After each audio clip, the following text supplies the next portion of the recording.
In the Fed, in the central bank. That was the message that was started by Dr. Ron Paul.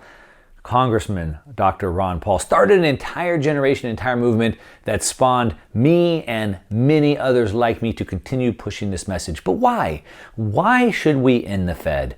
What are the problems that they've caused? What are the problems that's happened with society? What are the tools that they use to cause these problems? More importantly, what can we do about it? How can we fix things? And ultimately, I say, don't end the Fed. I have a better solution for that. I'm gonna break all these things down for you, so let's go. All right, welcome back. If you're new to the channel, my name is Mark Moss, and I make these videos because I wanna change the way you think about money, because almost everything you've learned is wrong. Now, Henry Ford told us over 100 years ago that if the American people knew how the banking system worked, there'd be a revolution before the morning. Right away it would happen. So it's no wonder that the financial literacy, financial education is not taught to you in school. They don't want you to know. It's purposely withheld, and it's even potentially been misled or lied to, right? Because they don't want you to know, as Henry Ford said. Now, Ron Paul really brought up a lot of attention to this in 2009 when he wrote the book In the Fed. It's something that woke me up and kind of put me on the map and doing this stuff as well. But like I said, I want to break down why we should end the Fed. But let's dig into this. So first, the Dr. Ron Paul, he diagnosed the problem. He told us, right? He said that the Federal Reserve, with their endless money printing, their ability to create unlimited fake money, would create never-ending wars. So wars used to end when nations ran out of money. Now they can print unlimited amounts of money, and wars don't seem to end. Now we have never-ending wars. He told us that there would just be this never-ending expansion of government. And the more that government grows, your liberty or freedoms go down. The less government, the smaller government goes, the more freedom you have. It works exactly like this, like a seesaw. He warned us about that. He warned us that the Fed lives against natural laws. Natural laws like the law of gravity. Or what about the law of sowing and reaping? Meaning we must produce before we consume. We can't just create fake money. It creates distortions. And then he warned us about this currency depreciation that they're doing. And we can see it illustrated in these charts right here. So we can see 1971 where this arrow is. This is the amount of pages in the Federal Register. This is how many laws we have.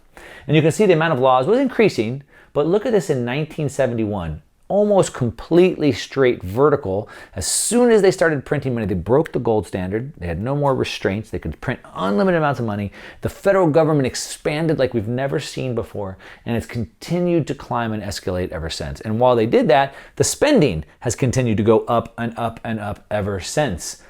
The doctor diagnosed the problem. But to understand this, we got to go back. If you watch my videos, you know this is my favorite part. I love going back in time, back to history, to understand and get the perspective that we need to really understand this. So I'm gonna go all the way back to one of our founding fathers. These guys were so smart.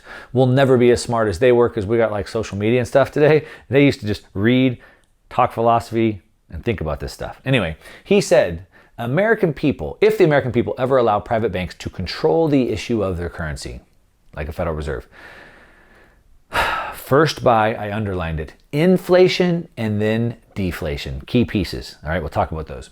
The banks and corporations that will grow up around these banks will deprive the people of all property until their children wake up homeless on the continent their fathers conquered.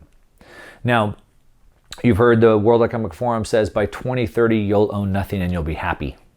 Many people say, Mark, how is that possible? How is it that we're going to own nothing and be happy? How do they get us to that point? How do they take everything from us? Well, Thomas Jefferson told us right here.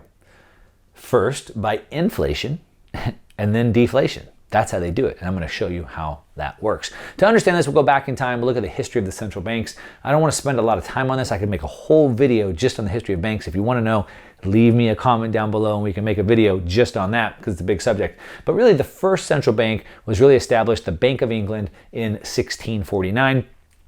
It was great. Kingdoms used to go to the rich people to borrow money to fight wars. England was trying to fight a war with France and they didn't have any money. So they went to the rich people and said, hey, we need to borrow money for the war. And the rich people said, hey, we have an idea. We'll give you as much money as you want for the war. As much, unlimited amount. But here's the deal. Here's the catch. The catch is we're going to create a bank. And our bank is going to make its own money. And you are going to tell the people that our bank is the bank and it's legit and they have to use our money. And if you do that, then we'll give you an unlimited amount of it. And of course, the government said, great, let's do the deal. Of course, and they got a limited amount of money. And then that started the Bank of England, which then started to try to get into the United States as soon as the United States started getting off the ground. We had the first and second Bank of England, 1791 to 1836. Then it went into this free banking era, which was kind of this wildcat banking, free market banking, pretty good model. I could do a whole video on free banking. If you want that, leave me a comment. That was kind of from 1837 to 63. Then we kind of started getting the first central banks really trying to start get going. There was a big fight over that. They kept trying to kick them out of the country, 1863 to 1907. And then finally, the tentacles were wrapped in too deep and we couldn't get rid of them. And the Federal Reserve was created 1907 to 1913. That's the quick history. Leave me a comment if you want a full history on that. Now, since that happened, you can see on this red line right here, the Federal Reserve is supposed to keep the currency stable, supposed to prevent booms and busts. But as you can see, we had booms and busts. Booms and busts are natural. Humans, we change our mind. I always like vanilla ice cream. Today I want chocolate. I don't know why. I just do. And so things go in and out of style. We change our minds. And so there's always going to be overproduction, underproduction. There's a natural equilibrium to things. But the central bank, which is supposed to prevent that from happening, only makes it worse. As a matter of fact, you can see since 1913 here, it's gotten worse and worse and worse with every market cycle. Now remember, as I said, Thomas Jefferson warned they would steal our wealth through inflation and then deflation. So what is inflation and what is deflation? Let's talk about that. So what is inflation? Now inflation, you heard it's at a 40-year high, right? 7% CPI. But people say, I get DMs all the time, Mark, but the quantitative easing isn't really inflationary. It's actually deflationary, right? Because they're only doing it because things are deflating. And so they're doing it, and it's not really inflationary because it goes to reserves on banks and it doesn't go into the public. And you've heard all these academic arguments, right? The problem is that they're academic arguments and they're not really grounded in real world theory, and nor they're so complex that they don't really make sense to the average person. So let me tell you what it really means in a very simple way. First off, trying to say inflation is 7% is ridiculous. You hear that shadow stat says it's really 15%. Even that's ridiculous. And the reason why is because you can't boil inflation down to a single number. Well, you can in a different definition, so I'm going to explain that. So if I said, hey, let's measure the volume of water in a bathtub, you can't do that with arithmetic. If I said, let's measure the wind drag coefficient over a jet plane, you can't do that with arithmetic. It takes very advanced math, calculus, algebra, etc. to measure that because there's all these variables, all right? And the same is with money in the economy. You have billions of people, trillions of inputs. I'll talk about more of that in a minute. But then we have like this. If I drove to Alaska to see the Northern Lights and I drove all the way back home and you said, Mark, how was it? And I said, it was cool. How descriptive of that would be of the Northern Lights? Of course, it wouldn't be descriptive of my trip at all. So the problem with looking at price levels, CPI, 7%, a single number, is that you can't boil it down like that. They're ambiguous. Almost anything can change prices. So we have inflation because supply chains are broken down, right? That's why it is. Because people aren't working because of mandates, right? Things like that. The virus is still causing that. Well, why are supply chains broken down, right? We can keep chasing it. So there's lots of reasons, and it can't be measured appropriately because inflation to me is different than inflation to you. So for example, if you're trying to buy a lakefront home on Lake Travis, it went up 150% this year. But if you try to buy a home in Kansas City, it may have only gone up by 15%. If you're trying to send your kid to college, depending on what college, it may have gone up 50, 60%. If you live in your parents' basement eating Cheetos and watching Netflix, there's no inflation for you. And so it all varies based off of you, what you're buying, where you live, all these other factors. So it can't be measured appropriately. My inflation rate is different than your inflation rate, right? Also, it doesn't tell the story of the increases in the money supply, and that's the key piece. So to make this very simple, what inflation is, back to what Milton Friedman said, is that inflation is always and everywhere a monetary phenomenon. That means when we increase the money supply, that's inflation. So we can see here the chart of the Federal Reserve balance sheet has basically stayed flat for decades. In 2008, it went up a little blip, which you can't even see. And by the year 2020, it has gone completely parabolic. And so if we want to measure inflation, it's not how much did my state go up in California versus your state go up in Kansas, or how much did my house go up in Florida, in Miami, Florida versus your house in Austin, Texas. We can't measure those. They're not apples to apples. The way that we measure inflation is the money supply. How much did the money supply increase? 25%. That's the inflation number, 25%. Now, all the prices are the results. Those are the symptoms, and it all trickles out into the economy. Why are prices higher? Supply chains are broken down. Why are supply chains broken down? Well, because people bought 20% more this year. Why did they buy 20% more this year? Oh, because the Fed printed $8 trillion, the increase in the money supply. You follow the logic? So you can get caught up in these academic arguments, but I say don't. Listen to the money supply. They tell you that QE in 2008 wasn't inflationary because it didn't go out to the people. It went out to the banks, right? The banks put it on reserves. As a matter of fact, I gave this presentation a few weeks ago at a conference at George Gammon's Rebel Capitalist Live conference. I shared a stage with Ron Paul, as I was saying, in the Fed, and I shared the stage with people that were much smarter than me. I'm not going to name their names, but they gave very academic breakdowns of inflation. And I was on a panel, with someone who is he's an advisor to central banks, and he said that he broke down the differences of QE from 2008 to 2020 and the difference of QE from the US and Japan. And he said, and that's why QE in 2008 wasn't inflationary, because it went to the banks. It didn't go to the people. And I said, let me ask you a question since I'm on the panel with you. Thank you for breaking that down. That was very well. I appreciate that. But you said that it wasn't inflationary. So then why is every single stock index up since 2008? Why is gold up since 2008? Why is real estate at all-time highs since 2008? You said there's no inflation. He said, oh, well, come on. That's asset price inflation. I'm talking about consumer price inflation. There was none of that. I'm like, come on. Don't you think that's a little bit misleading? Prices are up. I'm a consumer. I'm buying a house. The price of my house went up.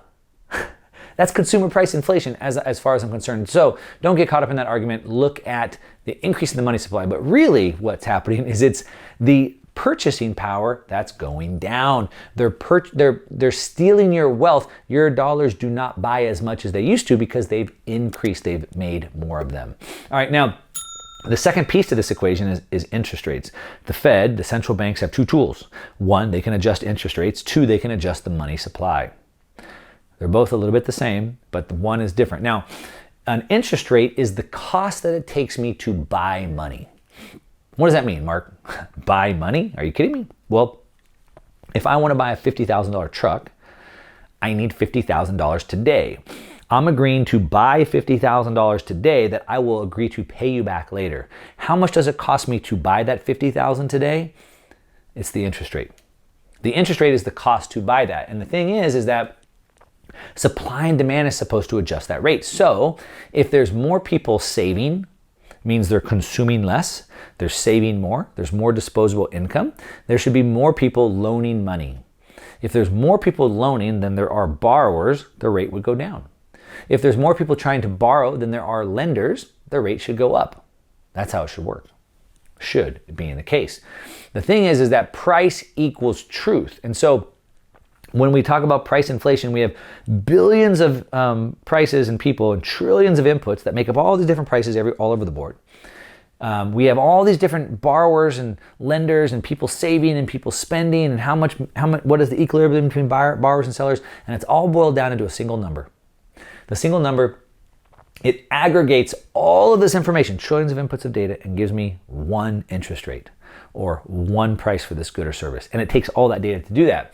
And I base all my decisions based off of that number. If I want to go into business, I want to expand my business, I look at these numbers. What are the prices that people are paying, which aggregates all this data?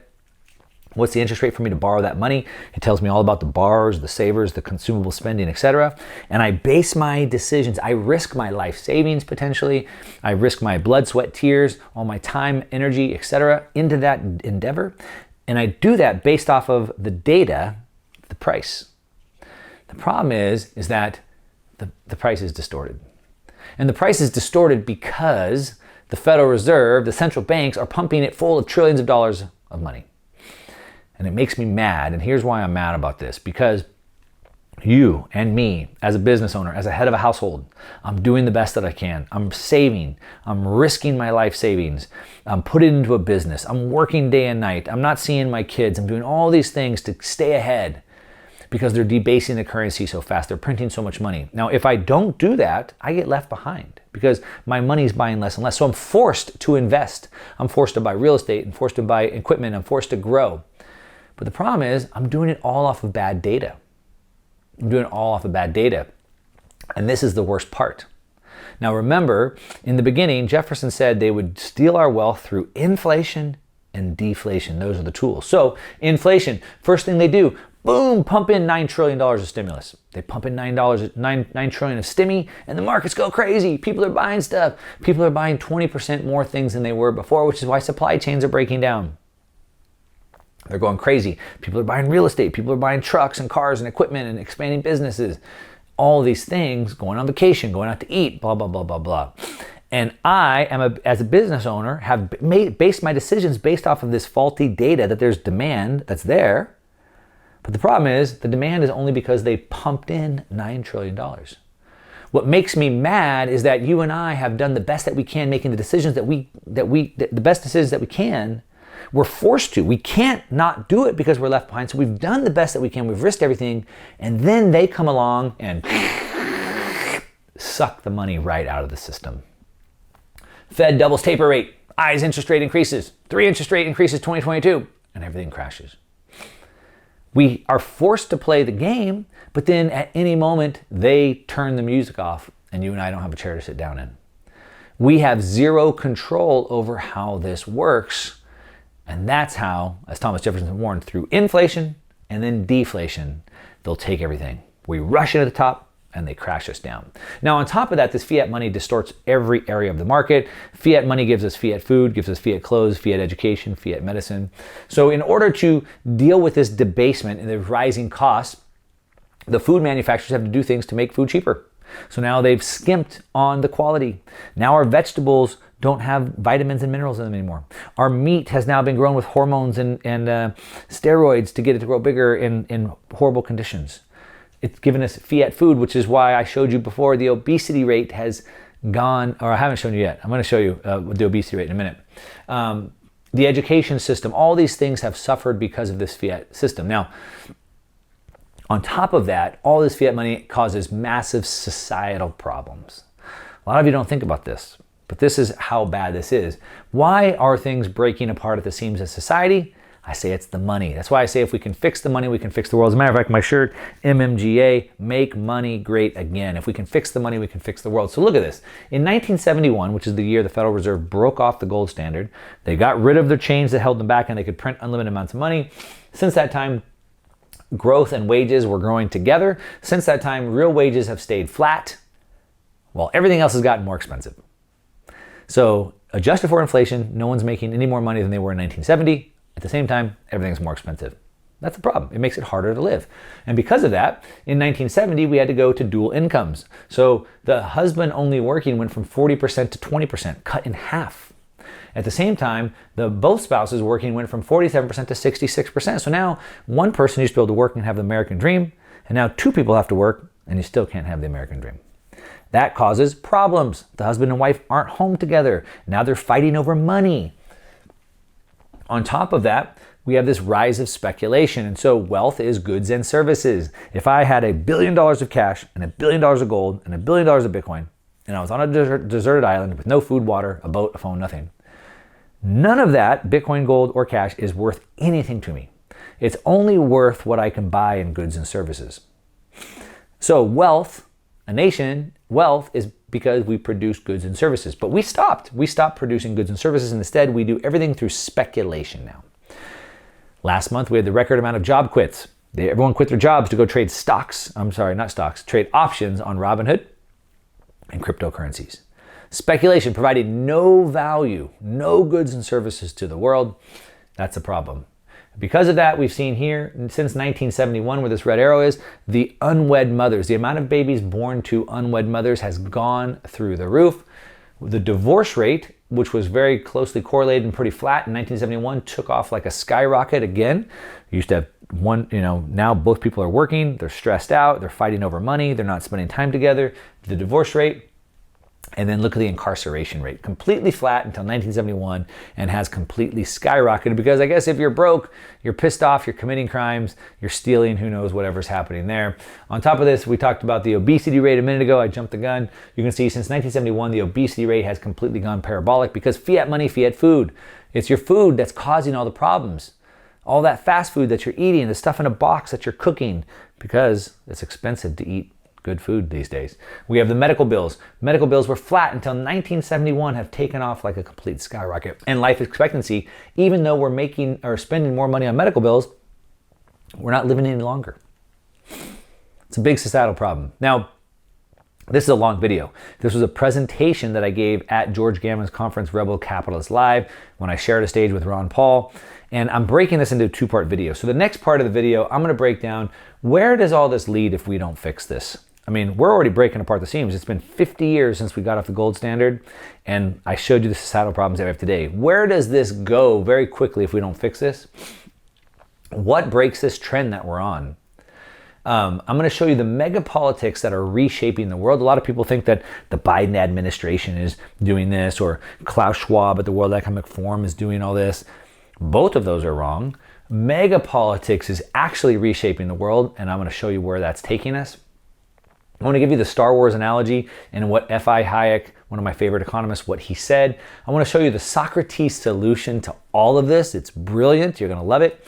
And then Ron Paul, as we started this video out, came out with End the Fed. And I want to show you why it's not ending the Fed, but it's actually something else that we should do. My solution that I'm picking up from Ron Paul. So I want to give you all that in part 2. Like I said, this is a long video. I've been going a long time, so I don't want to keep you too long. I think I've given you enough for now, but make sure to catch the rest of this. The second part of the presentation, people paid thousands of dollars to come see it, and you get it for free. But let me know what you think. What do you think? Did you know that the Fed was going to create all these societal problems from increasing the money supply? Have you even noticed? Give me a yes or a no down below. Of course, as always, give me a thumbs up on this video if you like it. And if you don't like the video, I guess give me a thumbs down. I'm okay with that. But at least leave me a comment and let me know why you don't like it. Tell me what I got wrong. What did I misunderstand? I'm happy to hear it. I love to debate it with you guys in the comments. That's what I got for you today, all right? To your success. I'm out.